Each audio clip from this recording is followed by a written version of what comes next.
Isang matagumpay na operasyon laban sa ilegal na droga ang isinagawa ng pulisya matapos makumpiska ang tinatayang kalahating milyong halaga ng shabu sa Arevalo, Iloilo. Ito ang balitang tinutukan ni Patrolwoman Julibel Alvior. Kasama ng operatiba ng Regional Police Drug Enforcement Unit 6, si Alias Ture at ang kanyang kasamahan sa isang matagumpay na buy-bust operation sa Sunset Boulevard, Barangay Suoc, Arevalo, pasado 1:00 ng madaling araw nito lamang 29 ng Oktubre taong kasalukuyan.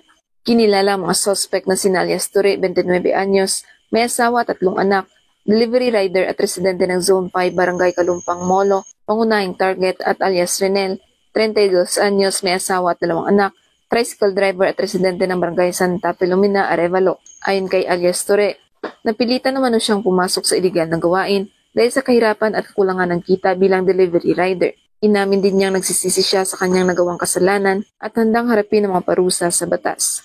Sa salaysay nito, ginagamit umano nila ang GCash para sa mga transaksyon at isinasagawa ang dead draft system kung saan pinagkakasunduan nila ng source kung saan nilalagay ang droga at pera. Sa naging pahayag ni Police Major Marvin Villanueva, Deputy Chief ng RPDEU 6, inilahad nito na halos 1 buwan nilang minanmanan ang mga suspect bago isinagawa ang operasyon. Dagdag pa niya, malawak ang sakop na operasyon ng grupo ni Ture, kabilang na ang ilang bahagi ng Iloilo City at ilang bayan sa probinsya. Nasamsam kay Ture ang isang sachet ng hinihinalang shabu na binili gamit ang 12,500 pesos na marked money.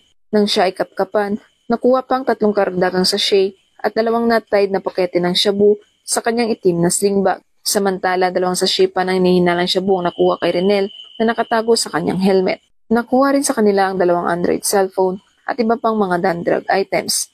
Sa kabuuan, umabot sa humigit kumulang 85 gramo ang timbang ng nakumpiskang droga na may tinatayang halagang 578,000 pesos.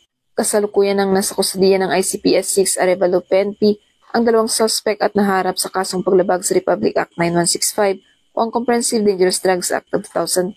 Ang pagkakasamsam na mahigit kalahating milyong pisong halaga ng droga ay isang malaking hakbang ng Iloilo PNP upang maprotektahan ang mga mamamayan mula sa bisyong sumisira sa katawan at kinabukasan. Sa patuloy na kampanya ng PNP, layunin nitong makamit ang isang lipunang malusog, produktibo at malaya sa droga. Dito sa Western Visayas, ako ang inyong Police News Network correspondent, Patrolwoman Julibel Alvior, alagad ng batas, tagataguyod ng balitang pulis.